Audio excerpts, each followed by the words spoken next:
Elisa huyó de la tiranía de su padre, llevando consigo a un guerrero apache mudo rescatado de la crueldad. Dejó atrás una vida de opresión y las cadenas de una subasta. Cargaba con el peso de desafiar todos los prejuicios sociales y el terror de la persecución. Pero en medio de esa huida desesperada, encontró la sanación en un vínculo silencioso con el guerrero, un amor nacido del coraje y el respeto mutuo. Antes de continuar, que Dios te bendiga y que nunca te falte la salud, el amor y la esperanza en tu camino. Y ahora mismo cuéntanos, ¿desde dónde nos estás siguiendo? Elisa Thorne sabía que el precio de la libertad era todo lo que tenía, y aún así, eligió correr hacia la oscuridad del desierto. Era pasada la medianoche en el vasto rancho de Silas Croft. La casa principal, una fortaleza de adobe y madera oscura, estaba sumida en un silencio antinatural, un silencio tan pesado y opresivo como la voluntad de su propietario. En el piso de arriba, Elisa se movía como una sombra en su propia habitación. Llevaba horas escuchando el reloj del vestíbulo, cada tic-tac, marcando no solo el paso del tiempo, sino el acercamiento de su sentencia. El matrimonio forzado con un hombre al que despreciaba, un acuerdo diseñado por su padre, para consolidar poder y tierras. El aire olía a cera de vela apagada y al leve perfume de las rosas del jardín. Un jardín que, como ella, era cuidado con esmero pero mantenido tras altos muros. Sobre su cama, una pequeña bolsa de lona contenía todo su mundo. Unas pocas monedas, un cuchillo de caza que había pertenecido a su hermano y pan robado de la cocina. Sus manos, pálidas a la luz de la luna, temblaban mientras agarraban la última pieza. No era oro ni joyas, sino algo infinitamente más valioso, el relicario de plata de su madre. Sus dedos trazaron el borde desgastado. Dentro había un mechón de cabello claro y un retrato en miniatura. Era el único vestigio de bondad que quedaba en esa casa, el único recordatorio de que el amor, y no el control, podía ser el cimiento de una familia. Silas Croft despreciaba el relicario, lo llamaba un sentimentalismo inútil. Para Elisa, era una armadura. Se calzó las botas de montar, el cuero suave pero resistente. Cada movimiento era deliberado, ensayado 1000 veces en su mente. El miedo era una corriente helada bajo su piel, pero la determinación era un fuego en su pecho. El miedo al desierto, a los forajidos, a lo desconocido, era agudo. Pero el miedo a esa boda, a convertirse en una propiedad más de Silas Croft, a que su espíritu se marchitara y muriera dentro de esos muros lujosos, era un terror sordo que la ahogaba. Abrió la puerta de su habitación con una lentitud insoportable. El pasillo estaba oscuro, solo iluminado por los rectángulos plateados que la luna proyectaba a través de los ventanales. Los retratos de sus antepasados la observaban desde las paredes. Sus ojos pintados parecían juzgarla, condenar su traición a la sangre Croft. Pero ella ya no sentía ninguna lealtad hacia ellos. Bajó las escaleras principales, evitando el escalón, el quinto desde abajo, que siempre crujía. Conocía cada secreto de esa casa, y usaría cada uno de ellos para destruirla como su prisión. El gran reloj del vestíbulo marcó las 2 de la mañana. El sonido resonó como un disparo en el silencio, haciendo que su corazón saltara a su garganta. Se quedó inmóvil, escuchando. Solo el profundo ronquido de uno de los sirvientes en el ala oeste rompió la quietud. La puerta trasera fue más fácil. El aire nocturno la golpeó, frío y limpio, un agudo contraste con la atmósfera viciada del interior. Corrió agachada por el patio, manteniéndose en las sombras de los edificios exteriores, hasta que llegó a los establos. El olor a heno, cuero y caballos la recibió como a una vieja amiga. Su yegua, Estrella, relinchó suavemente al olerla. «Shh, mi niña», susurró Elisa, acariciando el cuello del animal. «Esta noche, ambas seremos libres». Trabajó con rapidez, sus manos ahora firmes, colocando la silla y ajustando las cinchas. No era la silla de montar lateral que su padre le obligaba a usar. Era una silla de trabajo, práctica y segura. Llevó a Estrella de las riendas, caminando sobre la hierba para amortiguar el sonido de los cascos. Solo cuando estuvieron más allá de la puerta principal del rancho, lejos del alcance auditivo de los guardias del portón, Elisa montó. Por un momento, se detuvo. Miró hacia atrás, a la silueta oscura y amenazante del rancho Croft. Luego, giró su rostro hacia el este, hacia Santa Fe, una ciudad que solo conocía por historias, un lugar de comienzos y peligros. Apretó los talones contra los flancos de Estrella, y la yegua saltó hacia adelante, lanzándose a un galope constante. El vasto desierto de Chihuahua se abrió ante ella, un mar de sombras y plata bajo la luna. El viento le arrebataba el aliento, secaba las lágrimas de miedo y alivio que corrían por sus mejillas. No miró hacia atrás. Cada golpe de los cascos del caballo era un golpe de martillo rompiendo las cadenas que la habían atado desde su nacimiento. Era un acto de pura locura, pero era el único acto cuerdo que le quedaba. El amanecer la encuentra sola en la inmensidad del desierto, sin saber que el destino está a punto de ponerle una prueba mucho más peligrosa que su propio padre. Santa Fe era una ciudad de segundas oportunidades y crueldad desnuda, y Elisa estaba a punto de presenciar ambas cosas en la misma plaza. Llegó a la ciudad al mediodía, cubierta de polvo, exhausta y hambrienta. Estrella, su yegua, estaba igualmente fatigada. La ciudad era un caos vibrante, un torbellino de ruido, olores y colores que asaltaron sus sentidos. El aire olía a estiércol, a comida frita y a sudor humano. Carretas pesadas abrían paso entre vaqueros ruidosos, comerciantes mexicanos que gritaban sus mercancías, y mujeres con sombreros elegantes que caminaban apresuradamente, tratando de evitar el polvo de la calle principal. Vio a hombres con revólveres al cinto, a nativos americanos con mantas brillantes y a soldados con uniformes azules. Era un mundo completamente diferente al silencio opresivo del rancho Croft. Elisa ató a Estrella en un poste, dándole una palmada tranquilizadora en el cuello. Mantuvo la cabeza gacha, su cabello ahora más corto y revuelto, oculto bajo un sombrero que había encontrado en su alforja. Su primer instinto fue conseguir provisiones. Vio una tienda general y usó una de sus pocas monedas para comprar pan seco y una cantimplora nueva. Mientras guardaba sus escasas compras, escuchó una voz estentórea que se elevaba por encima del bullicio. $10 por el semental, solo $10 por este salvaje apache, fuerte como un toro, y no dará problemas. El corazón de Elisa dio un vuelco. Una multitud se había congregado en el centro de la plaza, alrededor de un bloque de madera que servía como escenario improvisado. Un hombre corpulento con un chaleco llamativo gesticulaba con un martillo. La curiosidad, mezclada con un pavor creciente, la atrajo hacia el borde de la multitud. Entonces lo vio. Encadenado en el bloque estaba un hombre. Estaba sucio, con el torso desnudo mostrando viejas cicatrices y nuevas magulladuras. Su largo cabello negro estaba enmarañado con tierra, pero su postura era erguida. Era tasa. Sus muñecas y tobillos estaban sujetos por grilletes de hierro, pero no eran las cadenas lo que capturó la atención de Elisa, eran sus ojos. En medio de la humillación, sus ojos oscuros ardían con un desafío helado. Miraba a la multitud no como una víctima, sino como un depredador evaluando a su presa. No había miedo en él, solo un odio puro y gélido. «Mírenlo bien», gritaba el subastador. «Capturado cerca de la frontera. Un verdadero chiricahua. Perfecto para trabajos pesados en las minas o en los campos. ¿Quién da 12? Un hombre escupió tabaco al suelo. «Te doy 5. Parece que morderá». La multitud rió. Elisa sintió náuseas. Estaban vendiendo a un ser humano como si fuera un animal. Vio a damas, supuestamente refinadas, abanicándose mientras observaban el espectáculo con una curiosidad morbosa. Esta era la civilización que había buscado. Sintió la plata fría del relicario de su madre bajo su blusa, apretándola con fuerza, como si buscara un ancla en medio de esa crueldad. Queridos oyentes, qué momento tan terrible. Uno puede imaginar la impotencia de Elisa, viendo una injusticia tan grande y sintiéndose tan pequeña. $15 del caballero del sombrero gris. ¿Nadie más? Es una ganga por tanta fuerza. 15 a la 1, 15 a las 2. El subastador levantó el martillo.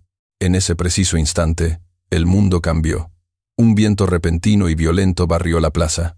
El cielo, despejado momentos antes, se oscureció con un tono amarillento. Una pared de polvo y arena, una tormenta repentina del desierto, envolvió la plaza en un caos instantáneo. La gente gritaba. Los caballos relinchaban asustados. Las mesas de los vendedores se volcaban. Elisa se cubrió el rostro. cegada por la arena que picaba. El pánico la invadió. Temió perder a Estrella. Tropezó hacia atrás, desorientada. Cuando el viento amainó por un segundo, se limpió los ojos y se encontró a pocos metros del bloque de subasta. En medio del caos polvoriento, sus ojos se encontraron con los de Taza. El desafío seguía allí, pero ahora, a través de la cortina de arena, ella vio algo más. Un destello de sorpresa. Él la estaba mirando fijamente. El tiempo pareció detenerse. El subastador maldecía, tratando de mantener el control, pero la multitud se dispersaba. Elisa vio a los guardias que sujetaban a Taza distraídos, protegiéndose del viento. No pensó. Fue un impulso, una fuerza más profunda que la razón. Era la imagen de su propia jaula, reflejada en los grilletes de él. Era la voz de su madre susurrándole sobre la bondad. Antes de que pudiera detenerse, arrancó el relicario de plata de su cuello, la cadena rompiéndose y arañando su piel. Corrió hacia el subastador, quien la miró atónito. Una mujer joven, claramente de buena cuna aunque despeinada, empujándolo en medio de una tormenta. «Tomen esto», gritó Elisa por encima del aullido del viento, empujando la pesada pieza de plata en la mano del hombre. El relicario era antiguo, valioso. «Es plata pura. Vale mucho más que $15. Tómalo, por él». El subastador miró el relicario, luego a Elisa, y luego al prisionero. Sus ojos codiciosos calcularon rápidamente. La tormenta empeoraba. Agarró la plata con fuerza. «Hecho», gritó. «Quítenle las cadenas. Es de ella». Taza es liberado de sus cadenas y empujado hacia ella. Él la mira fijamente, pero no dice una palabra. Elisa pronto descubrirá la terrible razón. Él no puede hablar. Hemos dedicado mucho tiempo y esfuerzo para escribir esta historia. Si no te gusta, dale like. Si te gusta, suscríbete a nuestro canal.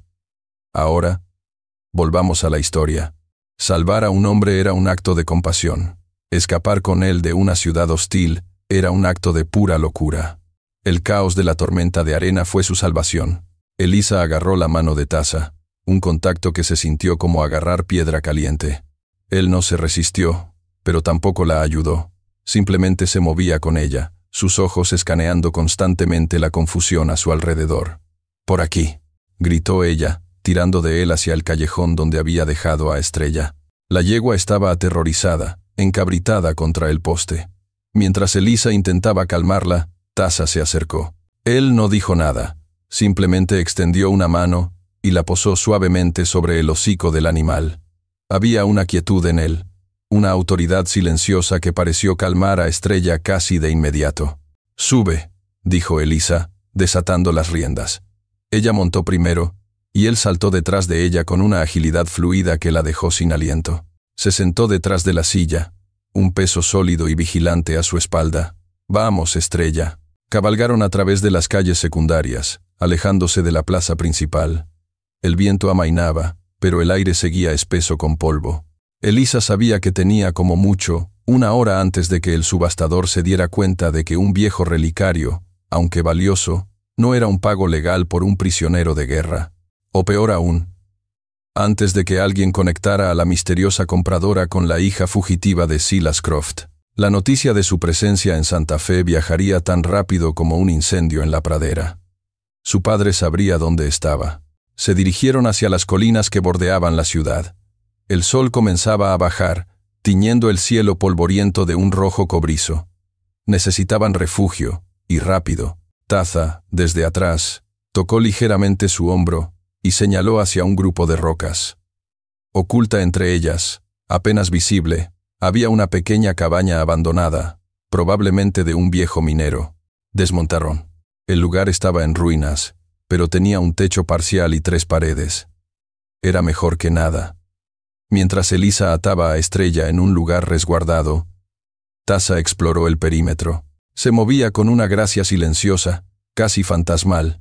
Elisa lo observaba, su corazón dividido. Había salvado a este hombre, pero no sabía nada de él. Era un guerrero apache, el enemigo del que le habían advertido toda su vida. ¿Era él un prisionero inocente o un depredador herido? La noche cayó rápidamente, trayendo consigo el frío del desierto. Se sentaron dentro de la cabaña. El silencio entre ellos era casi tan denso como la oscuridad exterior. Elisa sacó el pan seco que había comprado. Partió la mitad y se la ofreció a Tasa. Él la miró fijamente por un largo momento antes de aceptar. Comió lentamente, metódicamente, sus ojos nunca quietos. «Mi nombre es Elisa», dijo ella en voz baja. El sonido de su propia voz la sobresaltó. «¿Cuál? ¿Cuál es tu nombre?» Tasa la miró. Sus labios se apretaron.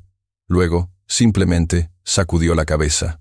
«¿No quieres decírmelo?», preguntó ella, sintiendo una punzada de frustración. Él volvió a sacudir la cabeza, esta vez con más firmeza. Tocó su propia garganta, luego hizo un gesto de nada. Elisa contuvo el aliento. «¿Tú? ¿No puedes hablar?». Él asintió lentamente. La revelación la golpeó con fuerza. El guerrero silencioso no era silencioso por elección. La tensión en la cabaña cambió. El miedo de Elisa retrocedió, reemplazado por una oleada de compasión aún más profunda. Ahora entendía la furia helada en sus ojos en la plaza. Era la rabia impotente de alguien a quien le habían quitado todo, incluso su voz. Se sentaron en silencio durante un rato más. Tasa se levantó y salió. Por un momento, Elisa sintió pánico. La estaba abandonando, pero él regresó unos minutos después con un puñado de madera seca. Con pedernal y acero de su propia bolsa de montar, ella encendió un pequeño fuego. El calor fue bienvenido, pero la luz era aún mejor. A la luz parpadeante del fuego, Tasa hizo algo inesperado. Tomó una rama carbonizada del borde del fuego y se acercó al suelo liso y polvoriento del interior de la cabaña. Comenzó a dibujar. No eran marcas al azar. Dibujó formas que Elisa reconoció. Tipis, un río, caballos. Era un campamento. Luego dibujó figuras más pequeñas. Hombres, mujeres y niños. Su dibujo era sencillo pero increíblemente evocador. Dibujó una figura alta, claramente un líder, y luego una figura más pequeña a su lado. Se señaló a sí mismo, y luego al dibujo del líder, haciendo un gesto de respeto, su padre. Luego, su mano se volvió más dura. Dibujó otras figuras. Hombres blancos, con rifles. Dibujó fuego. Tachó los tipis con líneas violentas. Tachó a las figuras de su pueblo, una por una, hasta que solo quedó la suya. Finalmente, Tasa dibujó la figura de un soldado poniéndole un cuchillo en la garganta. No lo suficiente para matar, pero sí para mutilar. Luego, sus manos cayeron.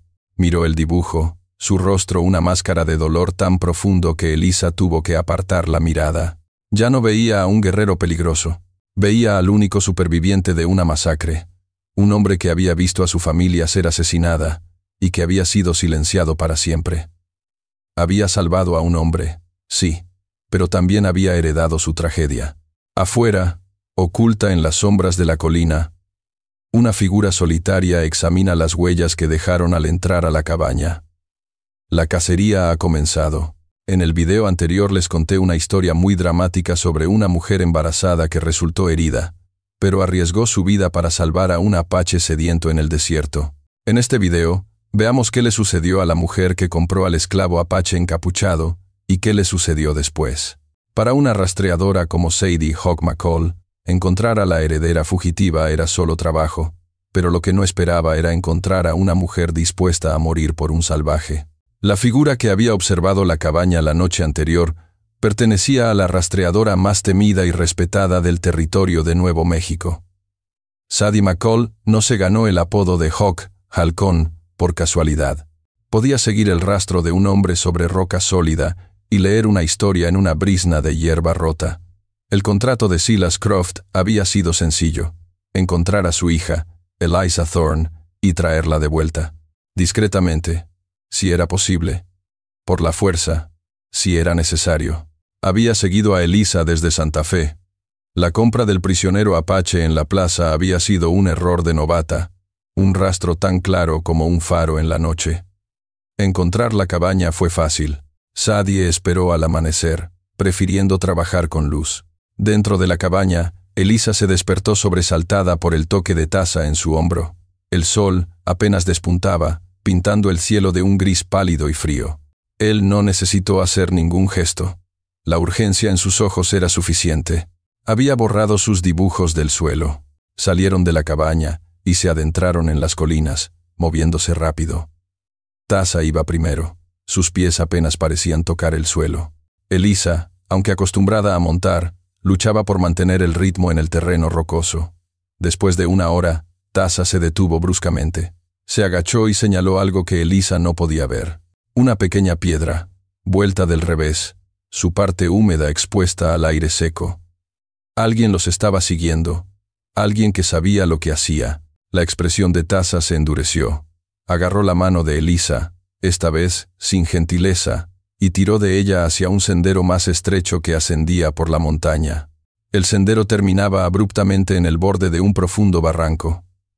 Un viejo puente de madera, podrido por el tiempo y las estaciones, ofrecía la única vía de escape hacia el otro lado. Era una trampa. Ahí se detendrán. La voz resonó desde los pinos detrás de ellos. Era una voz femenina, tranquila, clara y cargada de autoridad. Elisa se giró bruscamente. Taza ya estaba en posición defensiva, colocándose parcialmente frente a ella. Sadie Hawk McCall salió de entre los árboles, con el rifle apoyado en su cadera.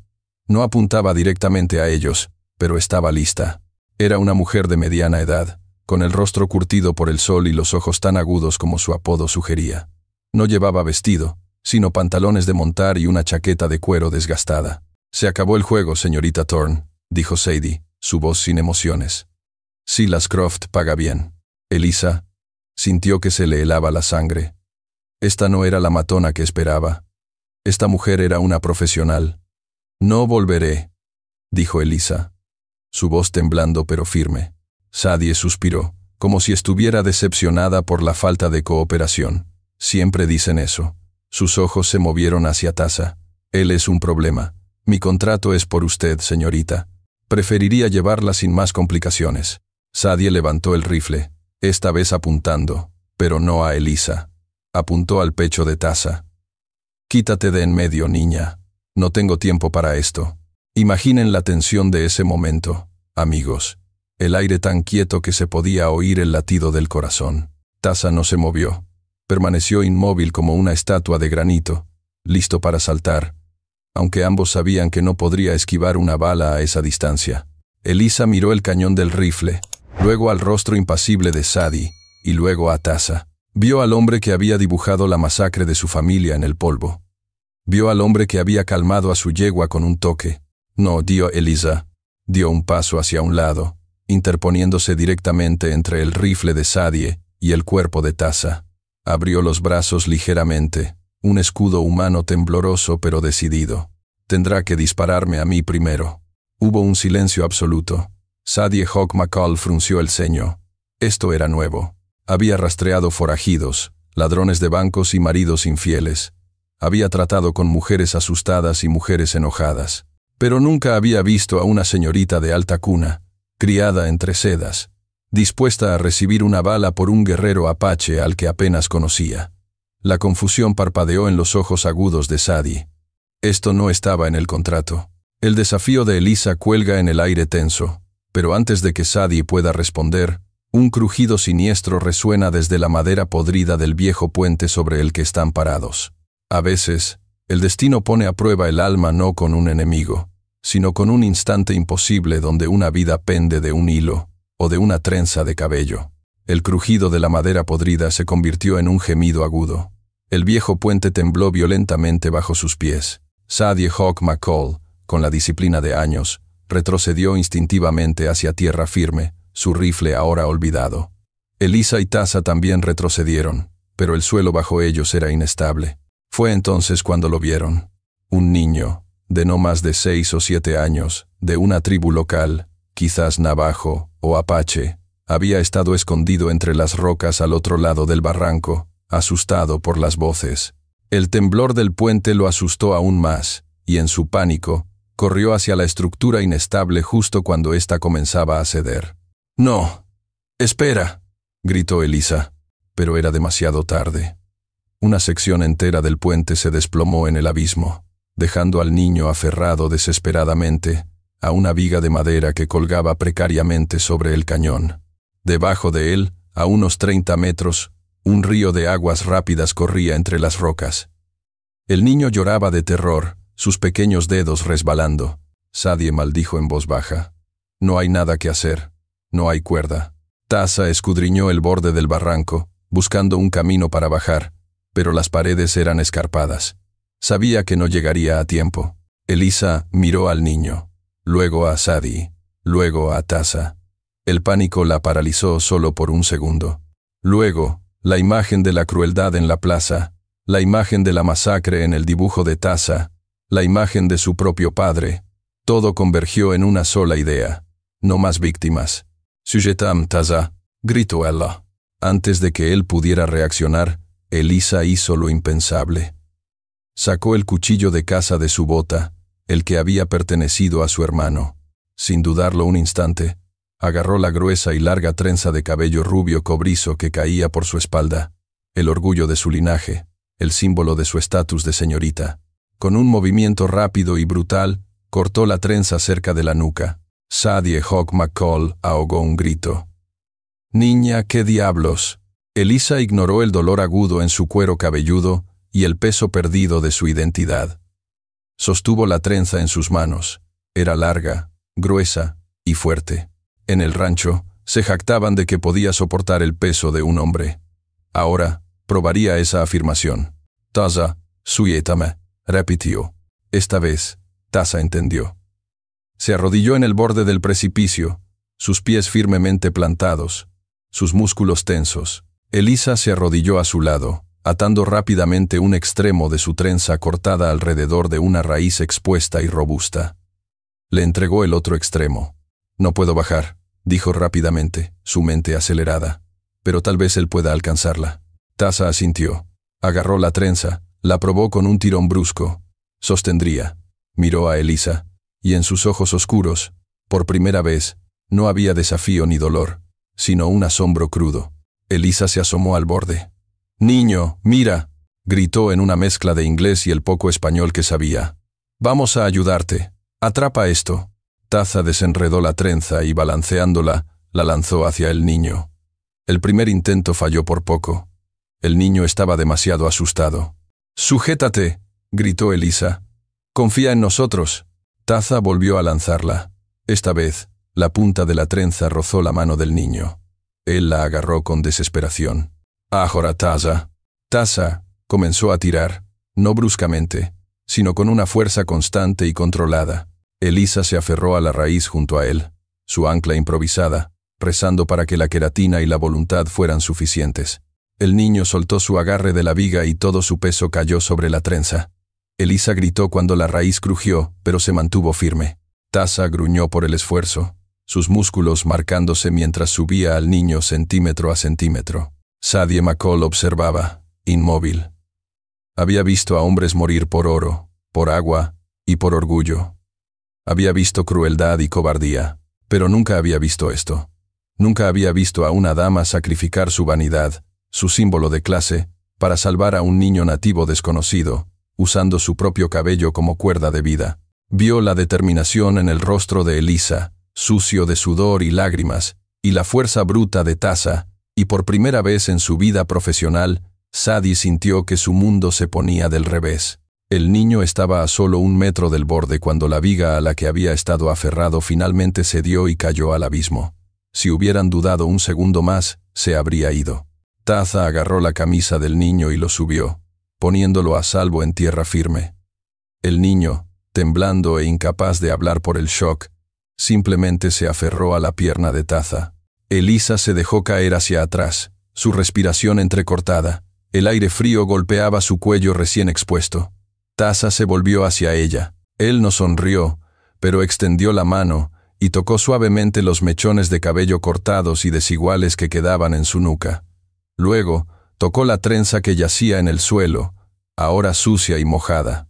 Sus ojos se encontraron con los de ella, y fue un juramento silencioso. Sadie guarda su rifle. Mira a Elisa, temblando de frío pero con los ojos ardiendo. Silas Croft quiere a su hija, dice Sadie, pero yo no le entregaré a esta mujer. Gracias por haber visto hasta aquí. Si estás ocupado o tienes que salir ahora, dale like a este video para que puedas encontrarlo fácilmente más tarde. Ahora sí, volvamos a la historia. Puedes escapar de un hombre, pero no puedes escapar de su poder, a menos que, en lugar de correr, elijas enfrentar el corazón de la tormenta. La decisión de Sadie McCall cambió todo. Ya no eran una cazadora y su presa. Eran 3 fugitivos contra un enemigo mucho más poderoso. Sadie conocía el territorio mejor que nadie. Los guió lejos del barranco, borrando sus rastros con una habilidad que Taza observaba con silencioso respeto. Llevaron al niño rescatado a un pequeño campamento de pastores navajos a varios kilómetros de distancia, asegurándose de que estuviera a salvo antes de continuar. Esa noche, acamparon en una cueva oculta detrás de una cortina de rocas, un lugar que solo Sadie conocía. El aire era frío, pero el pequeño fuego que encendieron ofrecía un calor reconfortante. El cabello corto de Elisa, desigual y áspero, le picaba en el cuello. Ya no se sentía como una señorita, se sentía como algo nuevo, algo forjado en el miedo y el coraje. Sadie compartió sus provisiones, cecina y café fuerte. «Bien», dijo Sadie, mirando a Elisa por encima de su taza de hojalata. «Silas Croft no se detendrá. Ahora no solo ha perdido a su hija, ha sido desafiado. Duplicará la recompensa. Enviará más hombres, hombres que no dudarán en disparar». Hizo una pausa, dejando que el peso de sus palabras se asentara. La noticia de lo que pasó en la plaza de Santa Fe ya debe estar por todo el territorio. Y ahora, con mi traición, Silas pondrá precio a mi cabeza también. «¿Qué hacemos?», preguntó Elisa en voz baja. «¿Huir al sur? ¿Al territorio apache, como dijiste?». Sadie asintió lentamente. «Esa es la opción más segura. Taza podría guiarnos. Allí, la ley de Croft no significa nada». Elisa miró a Taza. Él estaba sentado un poco apartado, limpiando el cuchillo que ella había usado para cortar su cabello. Él levantó la vista, sus ojos encontrándose con los de ella en la penumbra. Él no la presionaría. La elección era de ella. Elisa pensó en la huida. Podía seguir corriendo, esconderse el resto de su vida, siempre mirando por encima del hombro. Pero entonces, ¿qué significaba todo esto? ¿Qué significaba su desafío a Sadie, o el rescate del niño? Si huía ahora, Silas ganaba. Él la habría convertido en una fugitiva perpetua, demostrando que su poder era absoluto. «No», dijo Elisa, su voz ganando fuerza. «No más huidas». Sadie levantó una ceja. «Si corremos», continuó Elisa, «él nos cazará, y cazará a cualquiera que nos ayude. Pero si volvemos a Santa Fe y le decimos la verdad a la gente, si le muestro a todos que no le tengo miedo, entonces su poder se rompe». Miró a Sadie. «Usted dijo que él paga bien, pero su poder no viene del dinero, viene del miedo que inspira. Yo ya no le tengo miedo». Sadie la estudió largamente. «Volver a Santa Fe es un suicidio, niña. Él es dueño de esa ciudad. No si lo hacemos públicamente», insistió Elisa. «Él no se atreverá a hacerme daño frente a todos, no después de que cuente la verdad sobre el matrimonio forzado y sobre Taza». Era un plan desesperado, nacido de la pura voluntad. Taza, que había estado observándola intensamente, se levantó, se acercó al fuego. Había estado sosteniendo algo en su mano. Era un objeto pequeño y brillante. El anillo de sello de la familia Croft, grabado con la C que representaba el poder de su padre. Debió habérsele caído a Elisa durante la conmoción en el puente. Taza lo sostuvo frente a ella. Por un momento, Elisa pensó que se lo estaba devolviendo, pero él negó con la cabeza. Sin decir palabra, Taza arrojó el anillo directamente a las brasas más calientes del fuego. El oro y la cornalina brillaron intensamente. Luego, usando 2 piedras planas, sacó el anillo del fuego, lo colocó sobre una roca más grande y comenzó a golpearlo. El sonido rítmico del metal contra la piedra llenó la cueva. Golpe tras golpe, Taza no estaba simplemente destruyendo el anillo, lo estaba rehaciendo. El sello de la familia Croft, símbolo de opresión y propiedad, se deformó bajo sus golpes precisos. Lo calentó y lo golpeó una y otra vez, aplanando el oro, borrando la C. Mientras trabajaba, el metal caliente comenzó a tomar una nueva forma. Ya no era un círculo de esclavitud, sino una forma orgánica, parecida a una gota de agua, o quizás a una lágrima. Cuando terminó, el metal se había enfriado lo suficiente. Lo tomó y, Usando un trozo de correa de cuero de su propia ropa, lo ató, convirtiéndolo en un colgante rústico. Se acercó a Elisa. Ella instintivamente inclinó la cabeza. Con manos sorprendentemente suaves para un guerrero, Thassa le ató el colgante alrededor del cuello. El metal deformado se sentía cálido contra su piel. Ya no era el emblema de Silas Croft. Era una promesa, un símbolo de su renacimiento, forjado por el hombre que ella había salvado. Al amanecer, 3 figuras cabalgan no hacia las montañas seguras, sino de regreso hacia la hostil Santa Fe. La batalla final estaba por comenzar. La plaza de Santa Fe, el mismo lugar de la subasta, se convirtió en un escenario, y esta vez, Elisa Thorne no era una espectadora, sino la protagonista. Regresaron a mediodía, el momento de mayor actividad, cuando el sol estaba en su cenit y la sombra era escasa. Entraron a caballo, no como fugitivos que se escabullen, sino con una deliberada y escalofriante lentitud.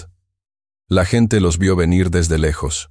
El silencio comenzó en la entrada de la calle principal, una pausa en el martilleo del herrero, una interrupción en el regateo de un comerciante, y se extendió por la plaza como una mancha de aceite.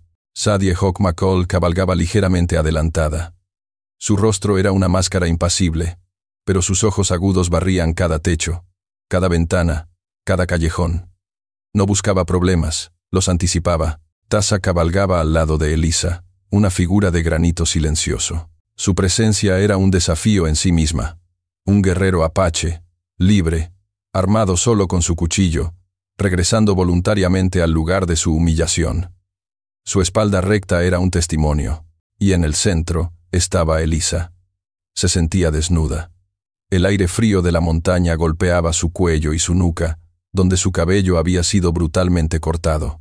Era un recordatorio constante de su sacrificio y su cambio. Llevaba la cabeza erguida, sus ojos fijos no en la multitud, sino en la oficina del sheriff, el símbolo de la ley en aquella ciudad.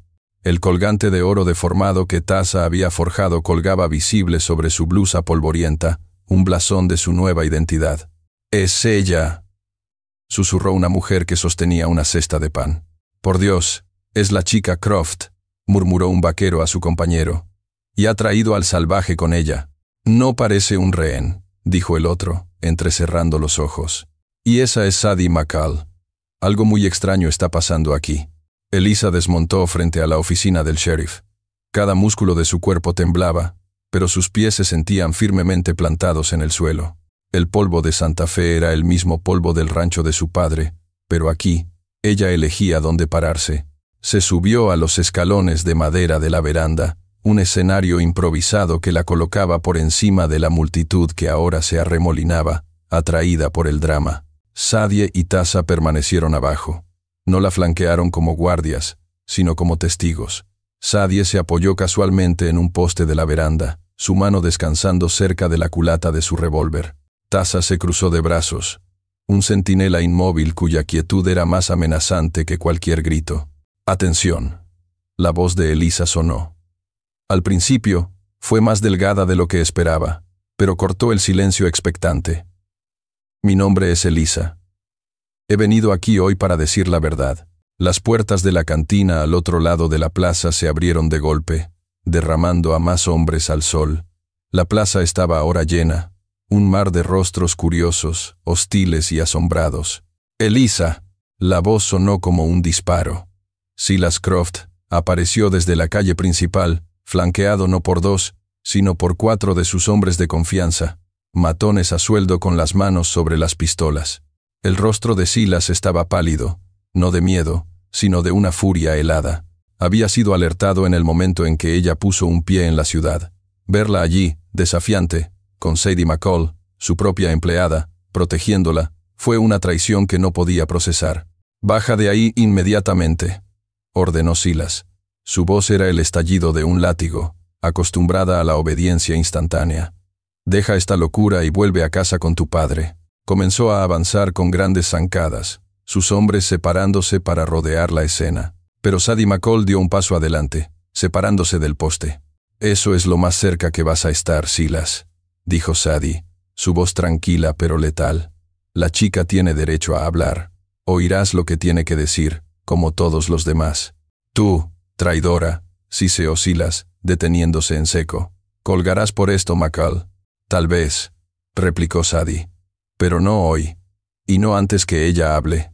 Elisa respiró hondo, sintiendo el metal cálido del colgante contra su pecho.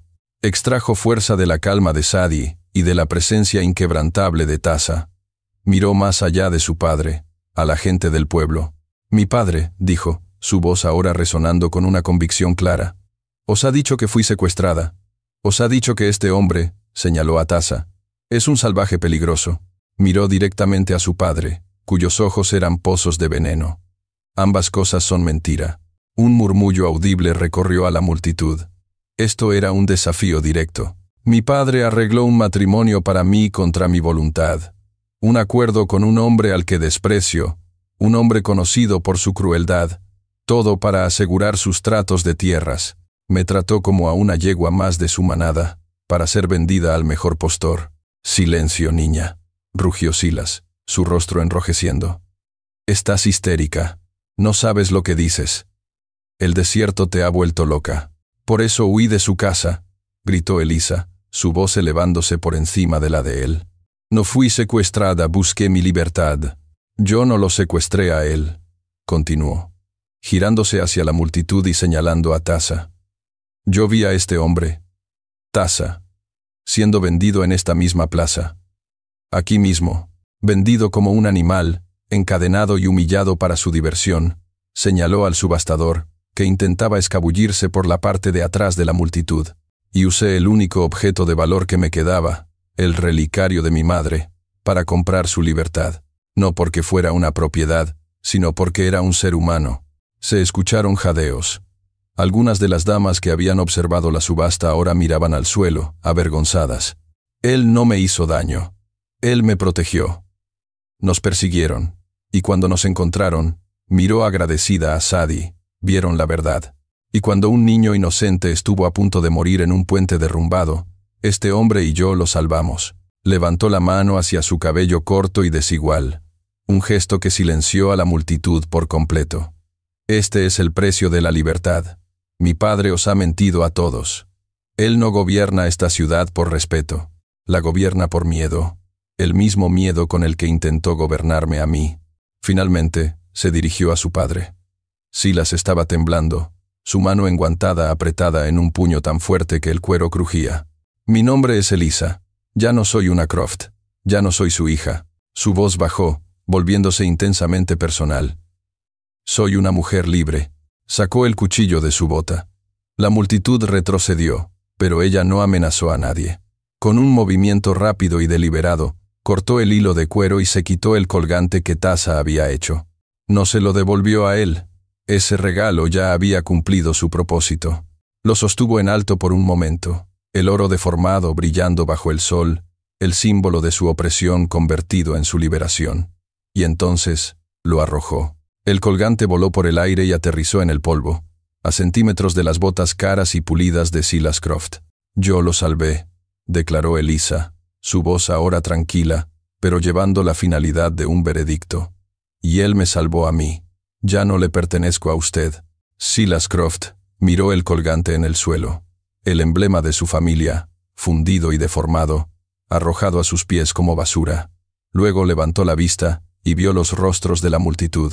Ya no lo miraban con miedo, sino con una nueva y descarada evaluación. Vio a los hombres que dependían de su patrocinio, ahora viéndolo ser públicamente castrado por una chica con el cabello cortado y un apache silencioso.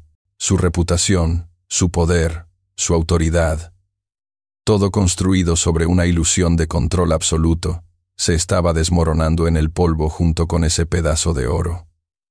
Sus palabras ya no funcionaban. Sus órdenes habían sido ignoradas. Su riqueza era inútil.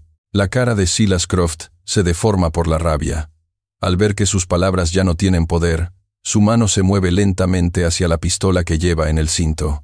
El poder que se aferra por el miedo siempre recurre a la violencia cuando las palabras fallan, pero el pasado de Elisa estaba a punto de disparar su última bala. El movimiento de la mano de Silas Croft hacia su pistola fue lento, casi deliberado. Fue un gesto que envió una onda de pánico puro a través de la multitud. La gente que se había agolpado para ver el drama ahora retrocedía con horror, tropezando unos con otros para escapar de la línea de fuego. El murmullo de juicio se convirtió en gritos ahogados de terror.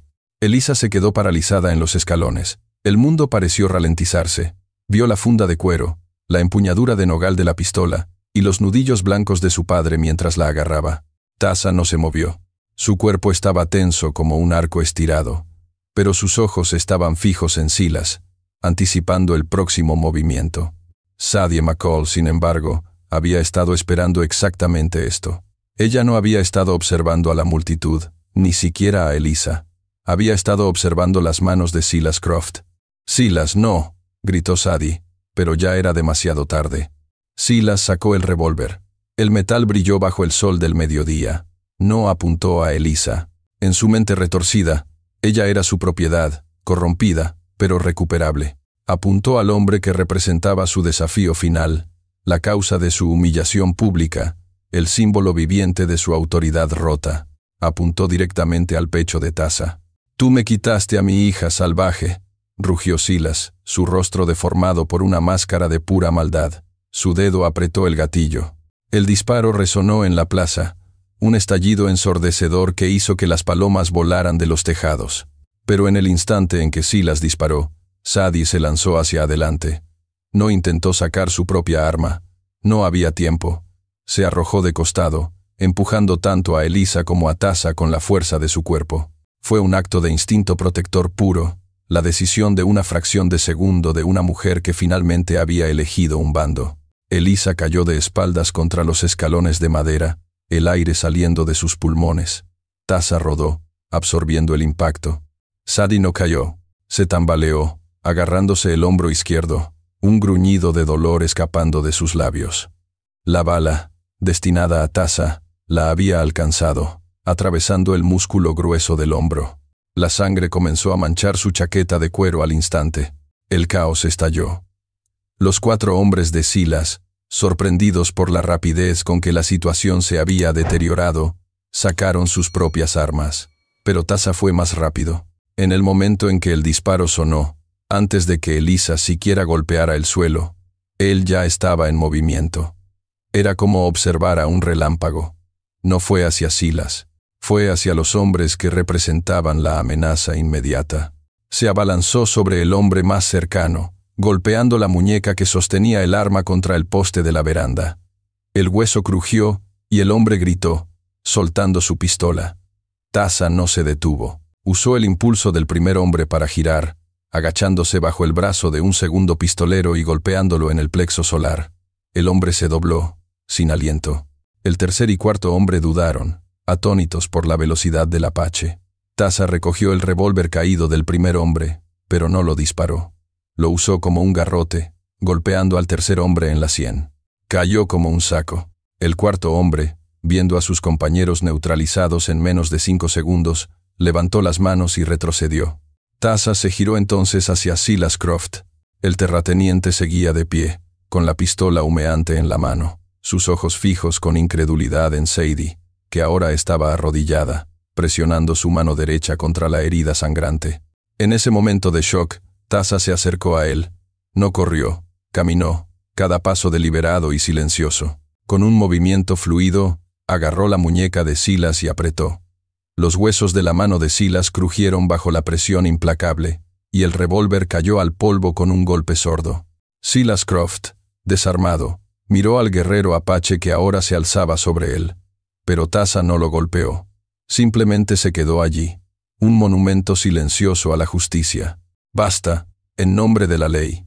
El sheriff, que había estado convenientemente ausente durante la confrontación verbal, finalmente apareció, con su propia pistola desenfundada, flanqueado por 2 ayudantes.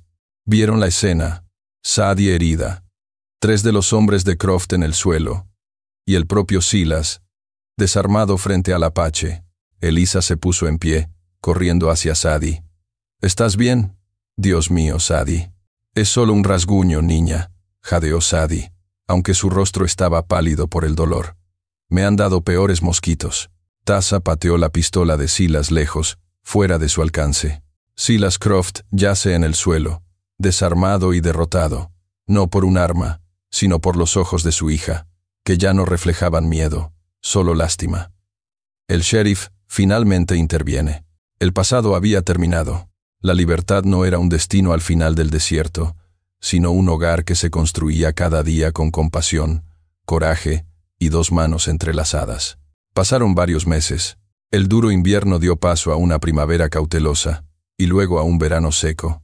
El drama en la plaza de Santa Fe se había asentado como polvo, convirtiéndose en una leyenda local, una historia contada en cantinas y alrededor de fogatas nocturnas.